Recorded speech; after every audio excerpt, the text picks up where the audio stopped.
på 2 dager. You, John Fitzgerald Kennedy, do solemnly swear I, John Fitzgerald Kennedy, do solemnly swear that you will faithfully execute the office of President of the United States that I will faithfully execute the office of President of the United States and will, to the best of your ability, and will, to the best of my ability, preserve, protect, and defend the Constitution of the United States. preserve, protect, and defend the Constitution of the United States. So help you God. So help me God.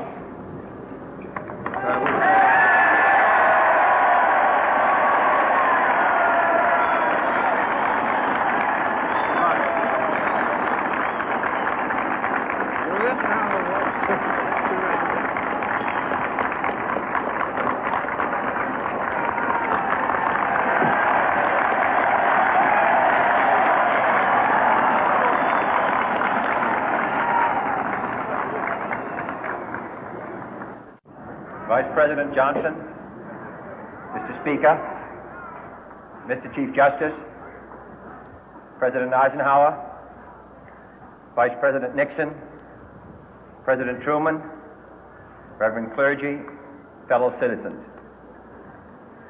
We observe today not a victory of party, but a celebration of freedom, symbolizing an end as well as a beginning, signifying renewal as well as change. For I have sworn before you and Almighty God the same solemn oath our forebears prescribed nearly a century and 3/4 ago. The world is very different now, for man holds in his mortal hands the power to abolish all forms of human poverty and all forms of human life. And yet the same revolutionary beliefs for which our forebears fought are still at issue around the globe. The belief that the rights of man come not from the generosity of the state, but from the hand of God. We dare not forget today that we are the heirs of that first revolution. Let the word go forth from this time and place to friend and foe alike that the torch has been passed to a new generation of Americans born in this century, tempered by war, disciplined by a hard and bitter peace, proud of our ancient heritage, and unwilling to witness or permit the slow undoing of those human rights to which this nation has always been committed and to which we are committed today at home and around the world.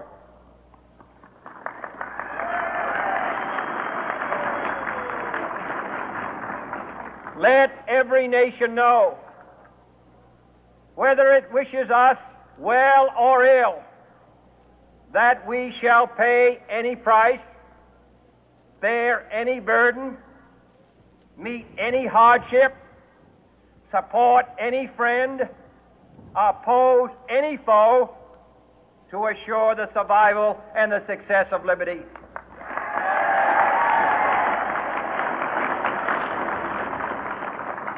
This much we pledge and more.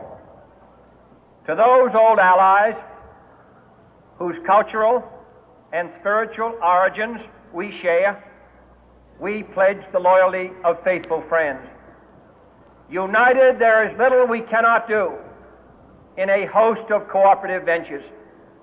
Divided, there is little we can do, for we dare not meet a powerful challenge at odds and split asunder. To those new states whom we welcome to the ranks of the free, we pledge our word that one form of colonial control shall not have passed away, merely to be replaced by a far more iron tyranny. We shall not always expect to find them supporting our view, but we shall always hope to find them strongly supporting their own freedom, and to remember that in the past, those who foolishly sought power by riding the back of the tiger ended up inside.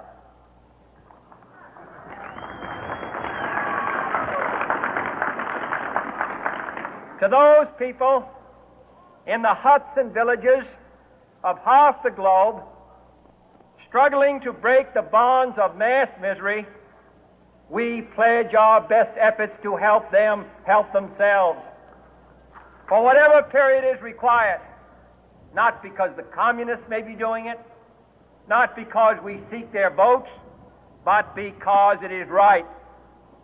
If a free society cannot help the many who are poor, it cannot save the few who are rich.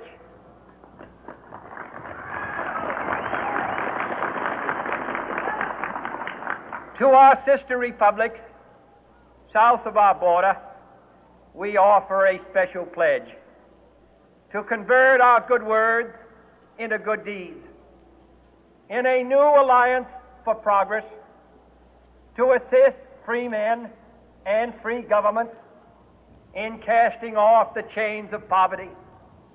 But this peaceful revolution of hope cannot become the prey of hostile powers.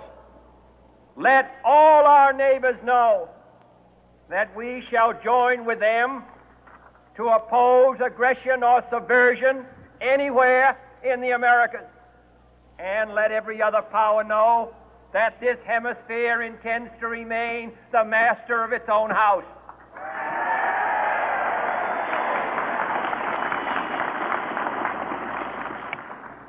To that World Assembly of Sovereign States, the United Nations, our last best hope, in an age where the instruments of war have far outpaced the instruments of peace, we renew our pledge of support to prevent it from becoming merely a forum for invective, to strengthen its shield of the new and the weak, and to enlarge the area in which its writ may run.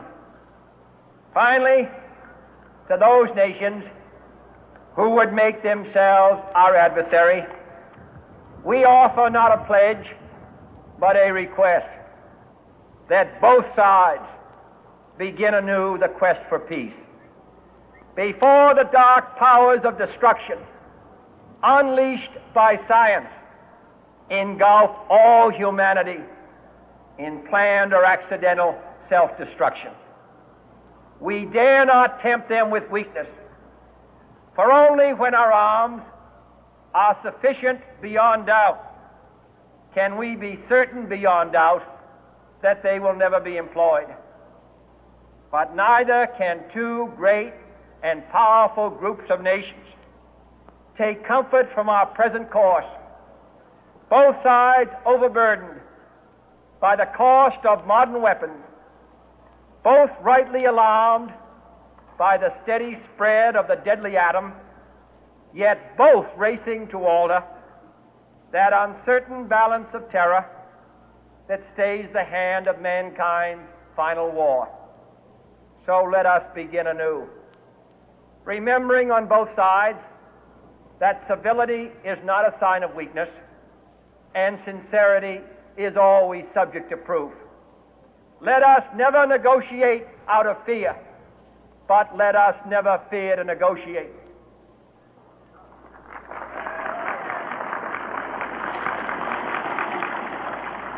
Let both sides explore what problems unite us, instead of belaboring those problems which divide us.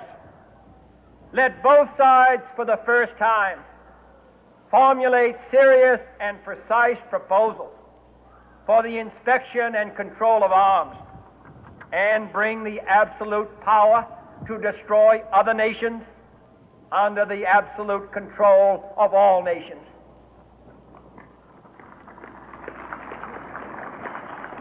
Let both sides seek to invoke the wonders of science instead of its terrors.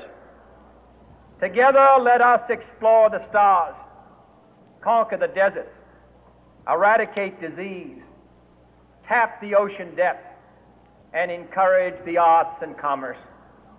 Let both sides unite to heed in all corners of the earth the command of Isaiah to undo the heavy burden and let the oppressed go free. And if a beachhead of cooperation may push back the jungle of suspicion, let both sides join in creating a new endeavor, not a new balance of power, but a new world of law, where the strong are just and the weak secure and the peace preserved. All this will not be finished in the first 100 days, nor will it be finished in the first 1,000 days, nor in the life of this administration, nor even perhaps in our lifetime on this planet. But let us begin.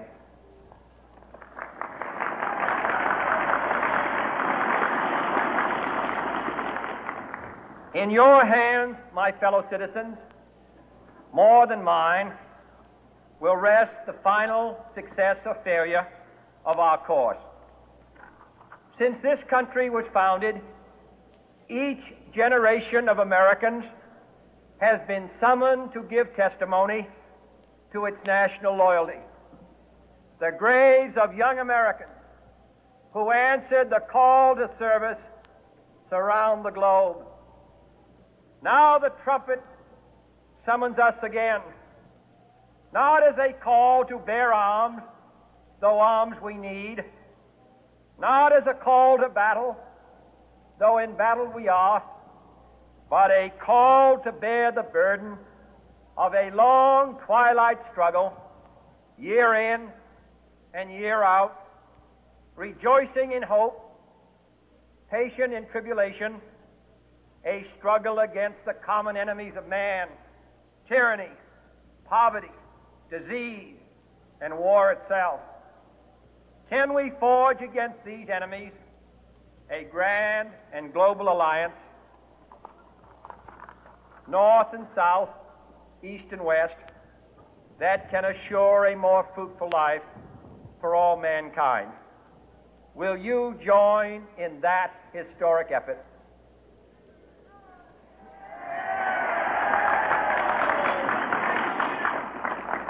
In the long history of the world, only a few generations have been granted the role of defending freedom in its hour of maximum danger.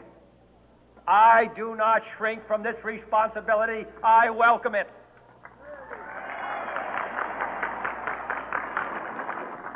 I do not believe that any of us would exchange places with any other people or any other generation. The energy, the 那么就相当于这个位置啊，这是18年的行情，这是个大的头部吧。